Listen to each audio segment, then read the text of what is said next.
28th of October 2016. Welcome to RapBabble, the weekly hip hop podcast. If you want to be a host with us, email us at rapbabble@gmail.com. So this week, the beef continues. So we need to get more into this Meek Mill game and now Beanie Siegel story. So let's get into that first. That's the big story. And it continues. So it goes a bit deeper. So the game went on to Power 105.1 to explain the story.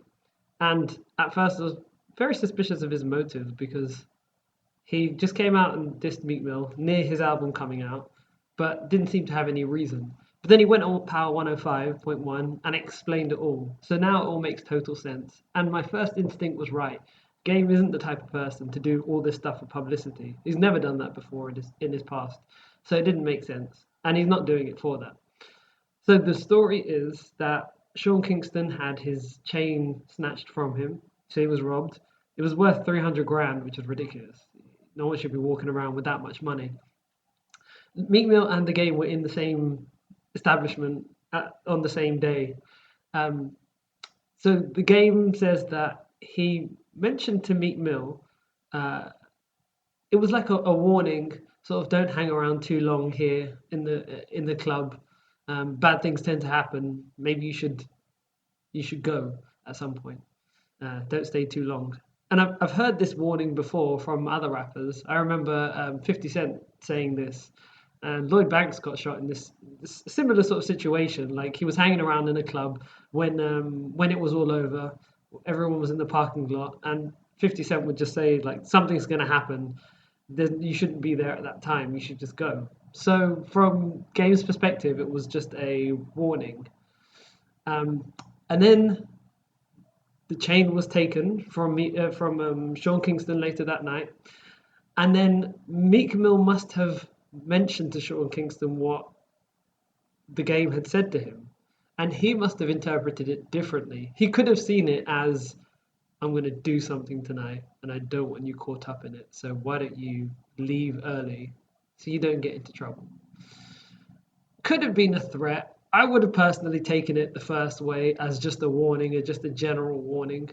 Meek Mill took it the wrong way, and he's in his career actually. I think this is the third time where he's kind of taken something the wrong way. The first time was when Wale didn't promote his album on his Twitter, and then he took offense to that, and then said something on Twitter against him. Then there's Drake, the calling out Drake and saying that he doesn't write his lyrics, which is true, but he doesn't need to say it. So this would be the third time that he's kind of said something. And the game said that the information must have gone from Meek Mill to Sean Kingston. So the game's saying he's a rat, but it's good to be clear who he told. It doesn't sound like he told the police. It sounds like he may have told Sean Kingston, and Sean Kingston may have told the police. It's still kind of snitching in a way because you're giving information, but it's not directly to the police. And the game hasn't said that directly to the police. That Meek Mill, he's not claiming that Meek Mill said something to the police. So Meek Mill must have said to Sean Kingston, this is what happened. This is what he told me, and I'm suspicious, and maybe the game had something to do with it.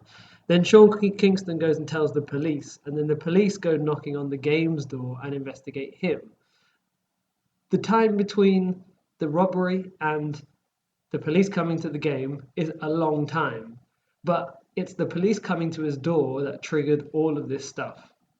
So it makes sense. The timing makes sense. It's not that he's waited for his album to come out and then he's trying to promote it. No, he said that last week the police came over and they told the game exactly what the game told Meek Mill. Therefore, he's certain that the information he gave to Meek Mill must have been passed on to Sean Kingston and then the police, and then they came to the game's house. So that all makes total sense. It's pretty clear cut. So my faith has been restored in the game. I hope this kind of dies away though, because I don't want anything to come of it, and there's no real need for the two of them to beef anyway, because it wasn't about either of them in the first place. Someone got robbed, and then suddenly these two other guys who were there on the same day are fighting with each other. They're beefing with each other. There's nothing at the heart of this beef, so hopefully it's just going to die down. One thing that doesn't help is other people entering into the beef, and not the game. Beanie Siegel has done this. So he came over onto Meek Mill's side. They're both from Philadelphia, and I don't even remember what his involvement was. I think he was featured on. Yes, he was featured on the diss song from Meek Mill to the game. I don't think he contributed a verse, but he did contribute some words which I didn't hear when I listened to it. I must have missed it. Um, so yeah, so he kind of came out on Meek Mill's side, but then later on, he I don't think he was staying on that side the whole time. I think he spoke to Game for a bit, and I don't know what happens. I don't really want to be a hip hop historian in this situation because this is not worth investigating. But later on, someone in Meek Mill's camp decided we should go and talk. We should do something to Beanie Siegel, and so he was hit and knocked out at the Bad Boy Reunion concert, and the guy who did it is on camera talking about it. So his face is well known. And then Beanie Sigel has come out against Meek Mill, obviously, because one of Meek Mill's guys just attacked him, so that's normal. So now he's throwing in his own diss tracks, and the story gets less and less interesting. There's nothing in this, so I'll still report it because there have been significant developments, so it's worth talking about now. But I don't want this to go any further. So let's just leave that one there for now. And the Game's album is coming out quite soon, so that's coming out for him. The second story is very important to me because I'm a big Kid Cudi fan, or at least I was for the first two albums. I thought the first two albums were brilliant, and then something happened, and the music quality has just kind of gone downhill, and it just got to the point where I wasn't interested. And I also noticed that he started to do a few things that were a little crazy. Like he had a music video which just didn't look like it had. It just looked a bit. It looked crazy. If I explain it, it doesn't sound crazy, but if you watch the video, you kind of think, what is this person thinking when he makes this video? This is ridiculous. So the story is that he's decided to put himself into rehab. He's been for depression and suicidal urges. This is from his actual Facebook profile that I'm reading, rehab for depression and suicidal urges, which technically doesn't make sense. Rehab is to get you off something. So I think he's going to get help basically for his depression and suicidal urges. He also is a drug addict, so maybe that's what he wants rehab for. This is good news, actually, because it sounds like bad news. Oh no, he's suffering from depression and he's suicidal, but this is pretty obvious to anyone who's been listening to his music and following his career that he's been on a downward spiral. His first and second album did talk about loneliness and drugs and depression, and you just assume that when someone makes an album about that stuff that they're over it. But this is the first time I've ever seen someone who's deep in the middle of it, or maybe he stopped and relapsed again, but he was the depression continued because just the music he was making, it didn't really make sense, and he did start to seem a little crazy. Like it's hard to believe that he would make even the music that he was making.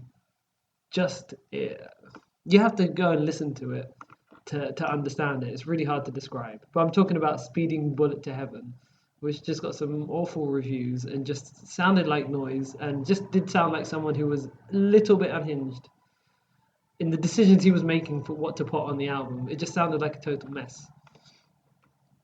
So yeah, I could see that he was not good and he was just as bad as he's ever been.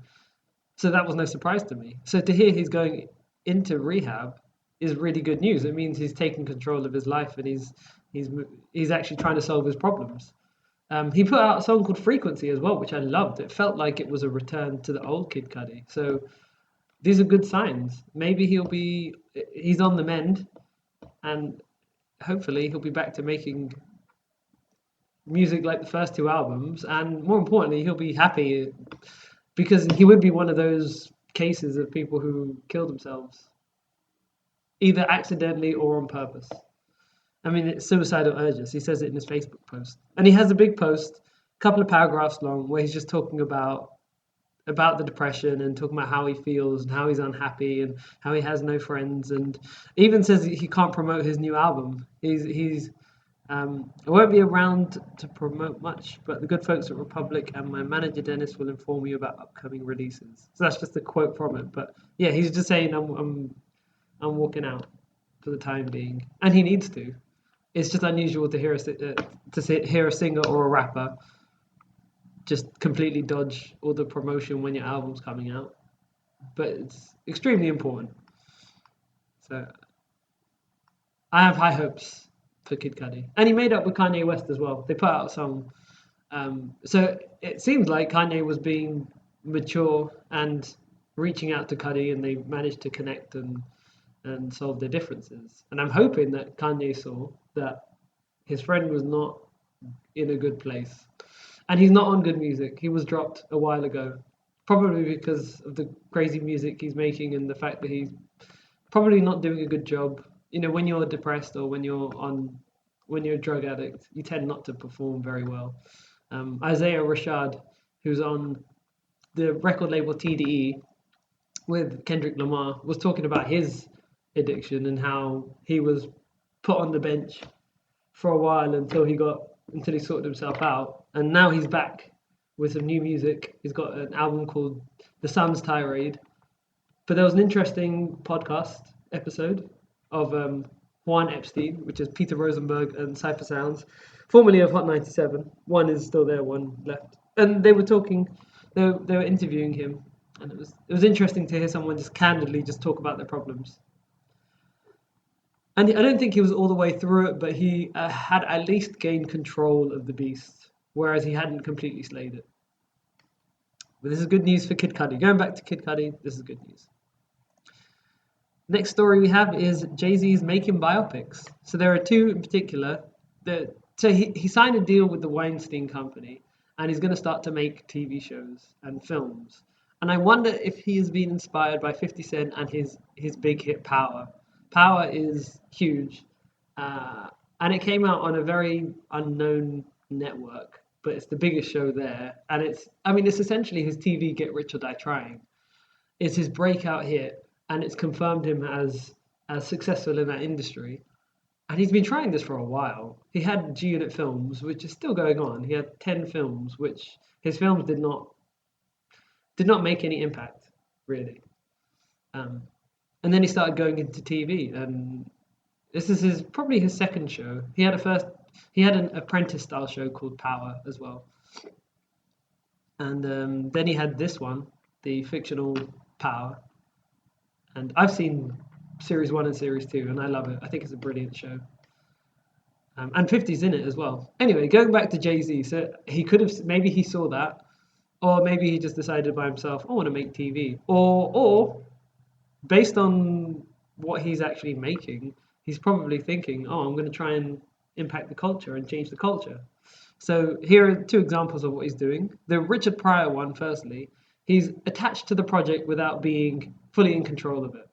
So it was already in the works, and now he's contributing to it. But the Kalief Brown one, that's an interesting one. And this is not a celebrity. This is someone. Maybe I've got this name wrong. I think it's Browder, Kalief Browder. This is a black teenager who was accused of stealing a bag. He was then put into jail until the trial would happen. The trial didn't ever happen.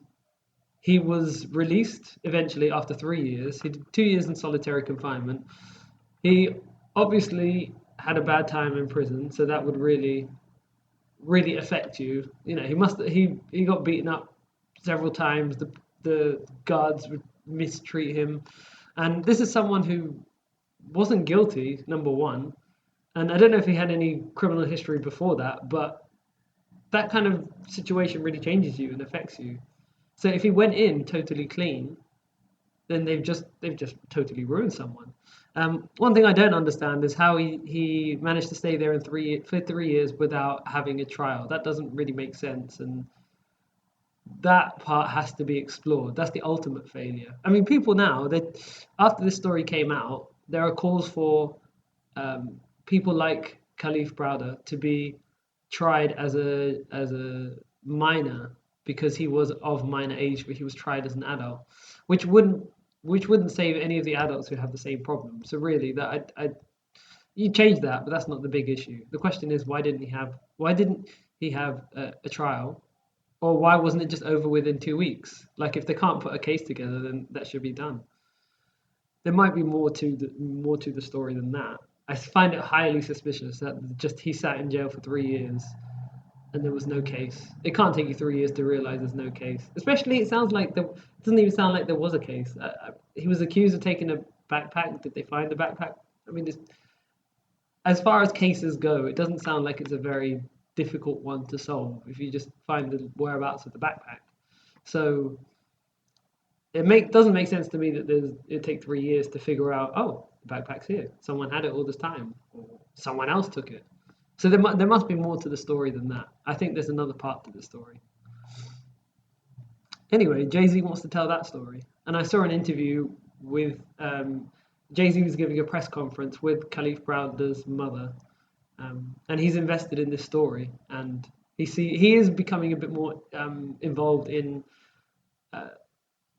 legal matters that affect black people. So it's good to see one of our heroes taking it to the next level. After someone got shot, I can't remember who. There have been so many people who were shot by the police. But after one of those shootings of black people by police, I remember seeing a photo of him talking to a very important legal professional in the government. Not like a lawyer or anything like that. Someone who can actually make decisions. So partially governmental, but like they're in charge of prisons or something like that, or justice minister or something. But the idea that Jay-Z's talking to these kinds of people, that's where the problem is, and that's where the solution lies. So it's really good of him to do that. Anyway, this whole episode has been a little bit depressing now that I realise it, and it's gonna kind of get worse or get better. This is a lighter, much more light-hearted story, but then again, we should remember that it is a serious story. But so a few days ago, Kanye West had to cut one of his concerts short. He's on the St. Pablo tour, and he had to cut the concert short for a family emergency. We then later on find out that his wife, Kim Kardashian, was held up at gunpoint, put in the bathroom of the hotel, tied up, while two guys stole millions of dollars worth of jewelry. And there have been a lot of internet jokes about this, and in some ways it's a funny situation, but I'm trying to be mindful that it must have been scary to, if someone had told me this story and they weren't a famous celebrity, then it would be much more harrowing, whereas many people, myself included, can see the funny side in this. Even though it's someone's ordeal, it's quite, it's kind of harsh. It doesn't feel like it's real as well. I have to remind myself, these are real people. When cameras are shoved in their faces and take photos, there are people there those people themselves are saying, oh, I want some privacy, just like everyone else. So, yes, I won't be making light of the subject. It must have been horrible. It would scare me tons if someone points a gun at me and shoves me in the bathroom, and I'm worried that they're just going to come in and shoot me. She wasn't shot. She wasn't hurt in any way, so that was good. They got away with jewels, which they're trying to get back because they were marked.